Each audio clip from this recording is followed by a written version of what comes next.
Hai, balik lagi nih dengan Oki di.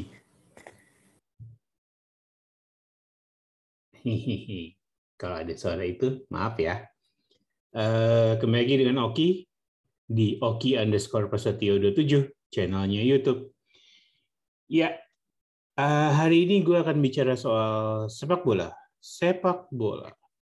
Ya. Ini playlist gue, tunanetra bicara sepak bola. Ya ini ala gue sebagai seorang tunanetra yang ya mungkin bukan salah satunya ya, tapi banyak teman-teman gue juga yang ngefans sama klub ini. Iya, semua tahu lah, gue adalah fans dari Manchester United. Oke, kita lihat sekarang hari Senin, ini gue rekam di tanggal 28 Maret 2022. Ya, hari ini Inggris masih akan bermain satu lagi di hari Rabu besok. Maksud gue kita masih ada di jeda internasional. Laga persahabatan Inggris sebagai persiapan atau sebetulnya malah persahabatan menjelang Piala Dunia. Confirm Piala Dunia nggak akan diadain di bulan Mei atau di summer break. Tapi kalau nggak salah Desember ya? Bulan Desember dia akan diadain. Karena ada di mana ya Piala Dunia? Dubai? Apa Qatar? Dubai kayaknya. Kalau nggak salah Dubai. Kalau saya nggak salah ingat. Hehe. Salah? Kalau di kolom komentar lah. Silakan mau dikritik atau apa. Boleh. Nggak apa-apa kok. Saya terima kritikan. Ya, pemain MU segitu banyak. Yang dipanggil hanya 2. Ada bek kiri kita, Luke Shaw, dan kapten kita, Harry Maguire. Cuman kalau boleh gue ngomong soal formasi yang dipakai sama Gareth Southgate di Inggris, menurut gue itu agak menarik karena itu di luar pakem yang Inggris pakai selama ini. Inggris biasanya pakai 4-4-2 dan sempat berubah menjadi 4-2-3-1 di mana 4 back-nya ada TAA, terus ada John Stone, ada 4-2-3-1 sempat kalau nggak salah, atau 3-4-3, tapi kemarin Gareth Southgate pakai formasinya 3-4-2-1, di mana Harry Kane di depan sendirian didukung oleh 2 second striker, ada Phil Foden sama Mason Mount. Ya, itu cukup, buat gue sih cukup menarik formasi itu. Dan belum, soalnya ingat gue sih nggak pernah Inggris pakai formasi itu 3-4-2-1, jarang sekali. Biasanya pakai 4-4-2 atau ya pakai 3-4-3, 3-4-1-2, atau mungkin pakai 4-2-3-1 pernah kali ya, saya lupa. Kalau ada yang ingat boleh lah. Ya ini ala gue ya, gue nggak pernah ngumpulin data yang akurat karena gue ini fans, tapi ya udahlah ya, gue cuma fans. Gue nggak, bukannya sering dibilang sama beliau yang disebut kardus atau apa, enggak lah. Gue cuman fans yang ya udah ngefans aja gitu. Gue seneng aja ngikutin. Gue nggak punya data lengkap, tapi gue berdasarkan apa yang gue ingat, apa yang gue ingat lah ya di selama ini gitu. Nah, kembali ke MU, ya dipanggil hanya 2. Itu nandain bahwa squad MU memang sangat-sangat turun. Sorry, gue belum ngecek nih di Prancis apakah Pogba, Varane dipanggil juga, terus kalau di Portugal Bruno sama Ronaldo dipanggil, Dalot juga dipanggil, terus di tempat lain gue belum ngecek sama sekali. Asli gue nggak ngikutin sebetulnya yang laga persahabatan ini. Jadi gue benar-benar ngelewatin abis, dan ya karena satu sisi gue juga nggak enak badan kemarin, jadi ya sudahlah, gue lepas gitu ya. Mungkin yang hari Rabu besok saat pertandingan berikut di hari Rabu ya, tanggal 30 di jam 1.45 mungkin gue akan ikut, cuman akan nonton, tapi ya nantilah gitu ya. Oke, balik ke MU. Pertandingan berikutnya itu tanggal 2 ya, lawan Leicester City. Tim yang ngalahin kita 4-2 kalau nggak salah, 4-2 di kandang Leicester. Apakah akan demikian lagi? Ya gue nggak tahu lah ya. Gue pribadi, gue sebagai fans, gue nggak pengen sih bilang MU akan kalah. Nggak mau. MU itu buat gue menang, juara gitu. Cuman gue juga harus realistis bahwa ya udah, tinggal sisa pertandingan ini berapa ya, tinggal 8 pertandingan apa 9 gitu. 9 pertandingan. Besok kan game week 30. 9 pertandingan terakhir ini ya sudah buat gue enjoy, gue nikmatin, gue nggak akan komplain, nggak akan ngomel, nggak akan nge-tweet apapun. Gue berharap selalu MU itu menang. Jika seri ya sudah, asal jangan kalah aja. Jangan kalah aja. Kalau kalah, gue udah bingung. Gue nggak. Satu sisi di musim ini gue bingung karena kita punya pemain-pemain yang luar biasa, tapi kita nggak bisa ngapa-ngapain karena pemain-pemain juga yang nggak mau bermain totalitas menurut gue ya. Tapi satu sisi untuk musim depan gue seneng karena ya tadi pelatih kita kan baru nih, manajer kita baru. Rumornya Ten Hag akan masuk, tapi Poche juga tetap dihembusin. Terus siapa lagi ya? Ada beberapa orang lagi lah. Ya senang aja sih pelatih manajer baru nanti hanya akan ikut di EPL, di IPL, di FA Cup, di Carabao Cup, hanya itu 3. Di Liga Eropa kita nggak mungkin, di Liga Champions kita nggak mungkin, karena udah lepas dari 4 besar. Di Liga Eropa masih bisa nggak sih peringkat 6? Ya semoga tetap nggak masuk, karena biar fokus gitu. Jadi seperti video gue kemarin, 1 tahun ke depan benahin tim aja gitu. Jadi setahun lagi nih teman-teman, untuk fans MU bersabar aja, setahun lagi kita juga akan tetap tidak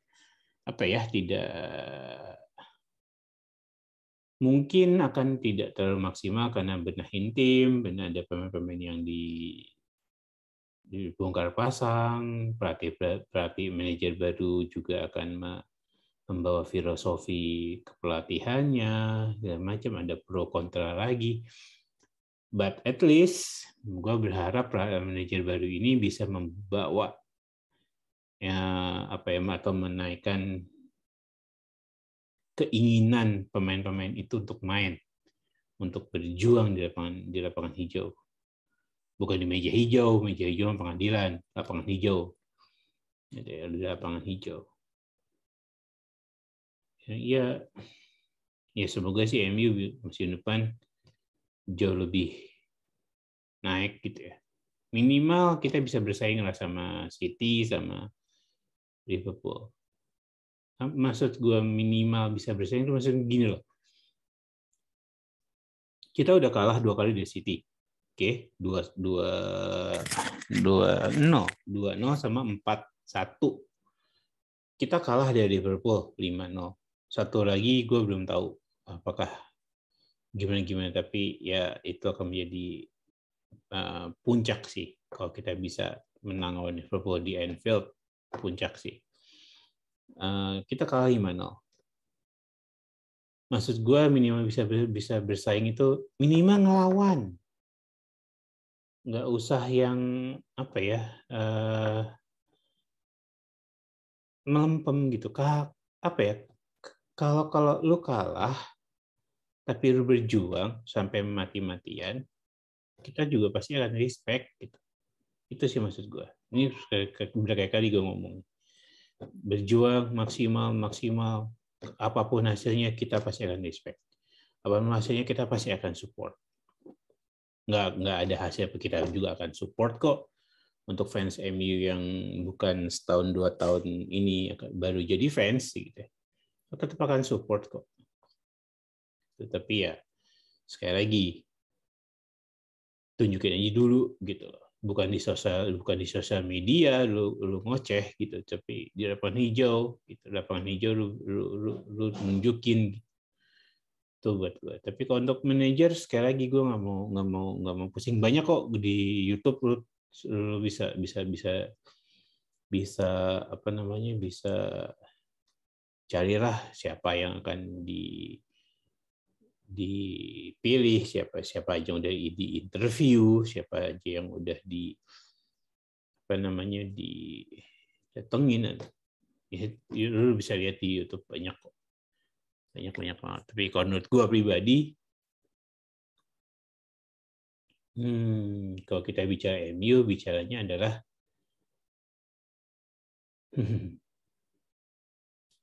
masih pengen nggak sih bermain buat MU? Masih pengen nggak sih lu pakai jersey MU? Kalau nggak, udah copot jersey itu dan bilang I'm quick. Ya memang manajerial tidak bisa melakukan pemutusan hubungan kerja atau melakukan pemutusan kontrak buat pemain. Cuma ya kalau emang lu nggak mau, ya udah bilang gitu. Kompensasinya lu tinggal ngomong. Lu tinggal duduk sama manajerial, lu tinggal bilang, oke, I'm quit. Gue kok quick sih? Gue berhenti. Gue minta kompensasi sekian, ganti rugi. Ya, pasti tetap akan bicara ganti rugi lah, walaupun yang berhenti gitu ya, pemutusan kontrak gitu. Atau lo akan bayar ganti rugi nggak tahu, tapi ya pasti akan ada negosiasi di situ. Tapi ya, itu menjadi satu pilihan gitu. Kalau emang pemain-pemain MU sudah nggak mau bermain buat MU, ya udah gitu, copot aja, keluar aja. Sulit nggak? Ya mungkin sulit buat lu, akan isinya membuat CV pemain-pemain tersebut menjadi coreng. Tapi paling enggak ya udah gitu. Daripada lu ada di klub terus lu hanya ketawa ketiwi nggak jelas gitu ya. Buat apa gitu. Nah, kan lu nggak harus juga sampai ada kasus kayak Greenwood kan gitu. Untuk lu bisa di kick off dari MU gitu. Mendingan kalau baik-baik lebih enak gitu. Ya, ada yang bilang bahwa MU akan eksodus besar-besaran. Gue nggak peduli mau besar-besaran.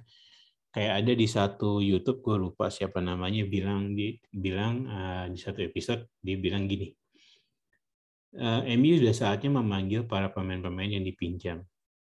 Apakah perlu atau tidak? Terus setelah gue nonton dan gue hitung-hitung ya, kita sebut ya dari back dulu deh. Back itu ada 3 yang kompetensi untuk kita kembali. Kita mungkin bisa dibilang akan menunjukkan tajinya kalau kita balikin. Ada Brandon Williams yang dia bisa ditaruh di back kanan atau back kiri.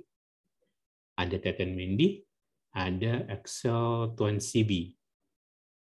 Itu udah 3 tuh. Tambahin 1. Entah itu Varane, entah itu Lindelof, jadi tuh 4 back. Oke. 3 di tengah yang disebut. Ada James Garner, ini salah satu pemain favorit gue. Walaupun gue belum lihat dia bermain secara penuh, tapi sepertinya ini menjanjikan pemain ini James Garner. Lalu ada Facundo Pellistri yang diusulkan oleh siapa? Diego Forlan ya, kalau nggak salah, yang ngusulin MU untuk beli dia, Facundo Pellistri.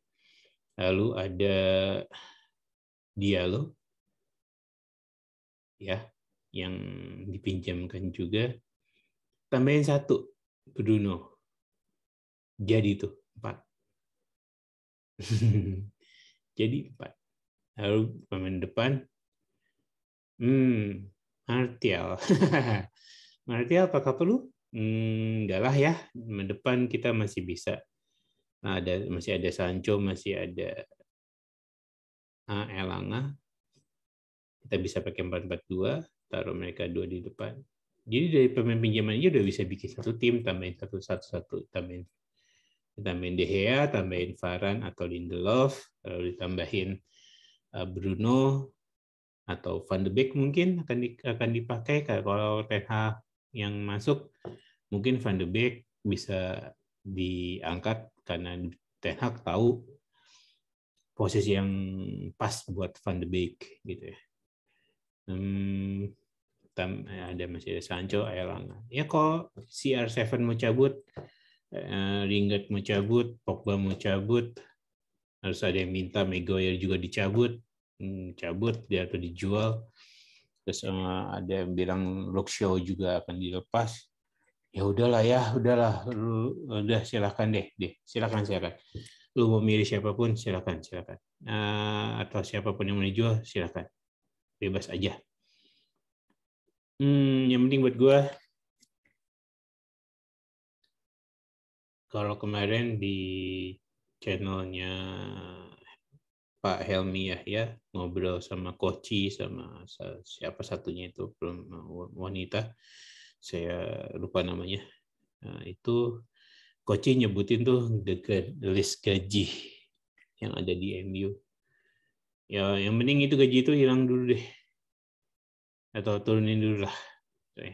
Jadi biar kompetisinya atau di antar pemain itu lebih kuat. Kalau yang bisa ngasih perform bagus ya kembalikan setengah atau apa gitu. Mungkin bisa pakai itu. Itu kalau mau membuat persaingan antar pemain lebih enak. Tapi emang gaji kita gila ya. Gaji pemain-pemain MU itu luar biasa loh. Ron CR7 25 juta pounds per tahun.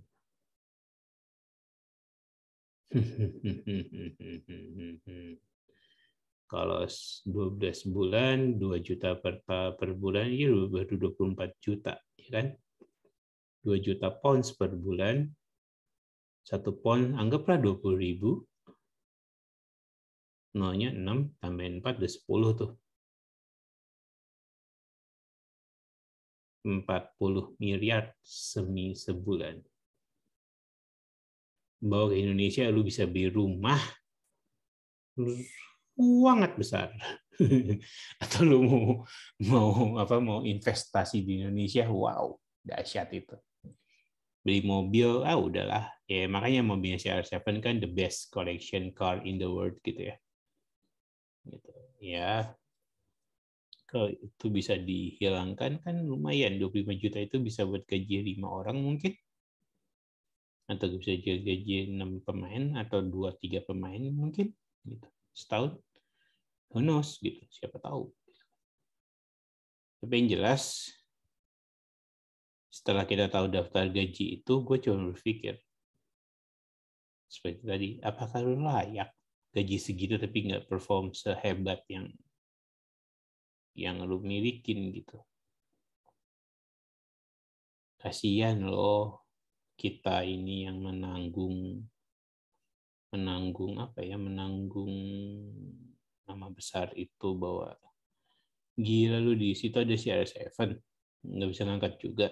Nah, kayak gitu-gitu kan yang nggak enak gitu. Kita ini bukan apa-apa, kita bukan fans yang juga bisa ikut andil dalam memberikan pundi-pundi juga ke Manchester. Apa sih artinya kalau kita beli satu jersey misalkan, anggaplah 60 pounds gitu ya, 60 pounds. Kalau saya satu jersey sekitar 60 pounds di MU Megastore.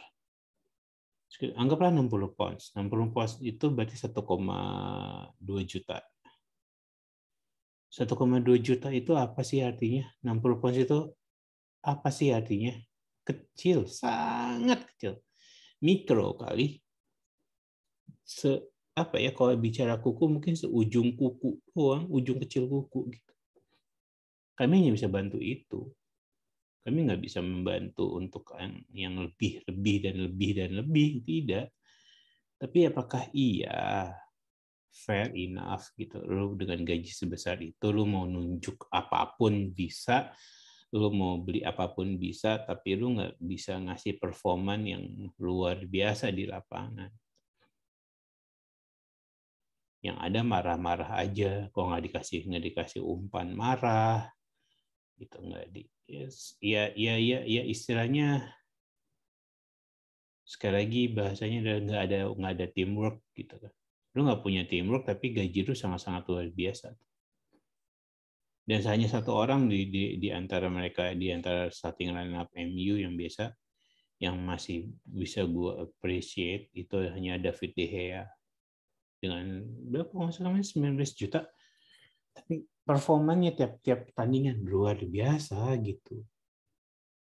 Ya ini curhat gue aja ya, maksud gue ini gue nggak punya topik apapun, gue ngomongin juga apa namanya random. Ini curhat gue aja sebagai fans MU bahwa musim depan ya kita nggak akan bermain di Liga Champion